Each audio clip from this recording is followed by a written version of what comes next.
Bismillahirrahmanirrahim. ممارمک زمک فراتن الله حرمات شلیک سامانه 15 خرداد.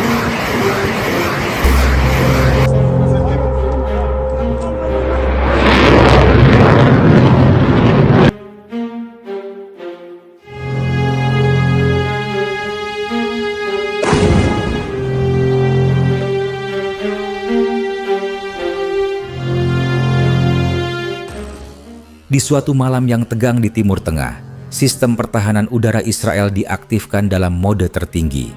Radar berbunyi serempak, sirene meraung, langit dipenuhi kilatan cahaya dan jejak panas peluncuran. Bukan ancaman biasa, bukan serangan proksi, tapi sebuah operasi besar langsung dari Iran, sebuah pernyataan terbuka kepada dunia. Dan di antara ratusan senjata yang diluncurkan, ada satu jenis rudal yang diam-diam mengubah permainan. Rudal itu tidak melesat tinggi seperti rudal balistik. Ia tidak meraung seperti jet tempur. Ia bergerak senyap, merayap rendah, dan sulit dideteksi. Namanya Paveh.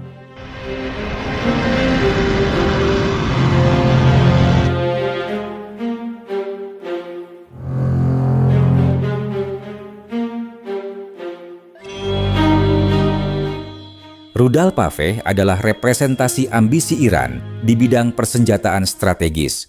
Sebuah rudal jelajah jarak jauh yang dikembangkan dari proyek-proyek sebelumnya, seperti Soumar dan Hofeiza, namun dengan kemampuan lebih canggih dan jangkauan yang diperluas hingga lebih dari 1.600 km. Iran menyebutnya sebagai senjata presisi tinggi dengan lintasan terbang rendah dan kemampuan manuver kompleks. Paveh dirancang untuk menyelinap di bawah cakrawala radar, membuka kemungkinan serangan mendalam ke wilayah lawan tanpa terdeteksi lebih awal.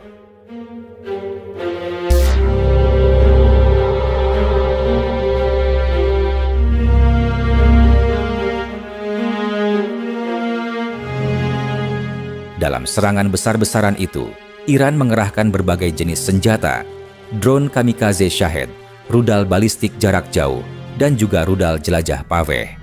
Diperkirakan, sekitar 30 rudal jelajah dikerahkan dan Paveh menjadi salah satu yang utama. Strateginya jelas. Dengan kombinasi lintasan dan waktu peluncuran yang bervariasi, Iran mencoba membanjiri sistem pertahanan Israel. Gelombang drone diterbangkan terlebih dahulu untuk mengalihkan perhatian radar dan sistem pencegat. Kemudian, rudal jelajah bergerak di lapisan bawah, mencoba mencari celah. Dan akhirnya, rudal balistik jatuh vertikal dari ketinggian, menguji batas kemampuan pencegatan sistem seperti David Sling dan Arrow 3.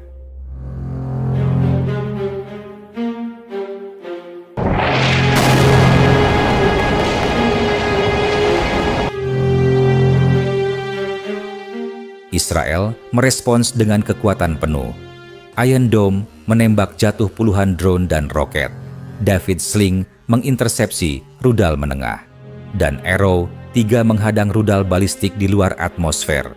Dibantu oleh sekutu seperti Amerika Serikat, Inggris, dan Prancis, hampir seluruh ancaman berhasil diredam di udara. Namun, tidak semuanya. Diperkirakan, sekitar 20 senjata berhasil menembus. Beberapa di antaranya menghantam pangkalan udara dan wilayah terbuka di selatan. Kerusakan terjadi, tapi yang lebih penting, pesan yang dikirim telah sampai. Ya Zahra! Allahu Akbar! Apa yang membuat rudal Paveh penting bukan hanya kecepatannya, karena ia subsonik, bukan pula kepresisiannya yang belum terbukti secara konsisten, tapi karena ia adalah bagian dari ekosistem rudal Iran yang semakin kompleks dan berlapis. Rudal ini murah dibandingkan rudal balistik, tapi tetap sulit dihadang jika datang dalam jumlah banyak. Ia membuka ruang baru dalam strategi penekanan dan pelemahan pertahanan lawan. Dan ia membawa satu pesan strategis. Iran kini bisa menyerang sasaran vital jauh dari perbatasannya, kapanpun diperlukan.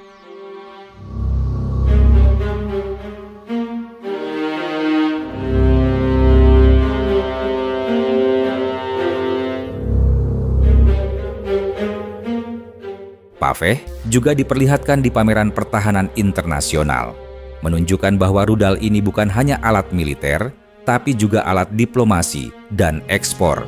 Ada spekulasi bahwa Paveh atau varian teknologinya ditawarkan ke negara-negara mitra, termasuk Rusia. Jika itu benar, maka artinya rudal ini tidak hanya mengubah dinamika regional, tapi juga keseimbangan global.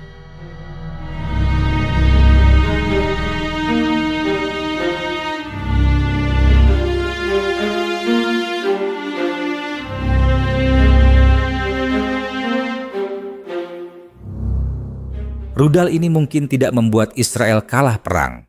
Ia tidak menembus pusat komando, tidak melumpuhkan radar, dan tidak menjatuhkan jet. Tapi ia berhasil menunjukkan bahwa bahkan sistem pertahanan paling canggih pun tidak sempurna. Dan bahwa dalam konflik modern, volume, koordinasi, dan kejutan bisa menjadi senjata yang lebih penting daripada kekuatan tunggal.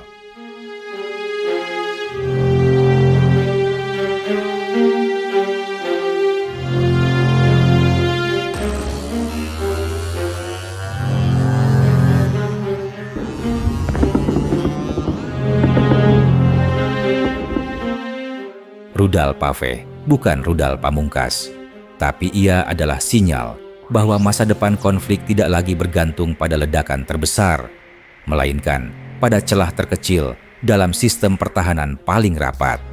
Dan selama senjata seperti Paveh terus dikembangkan dan diuji di medan perang, pertanyaan utamanya bukan lagi siapa yang punya teknologi paling canggih, tapi siapa yang bisa menggunakannya dengan presisi, strategi, dan waktu yang tepat.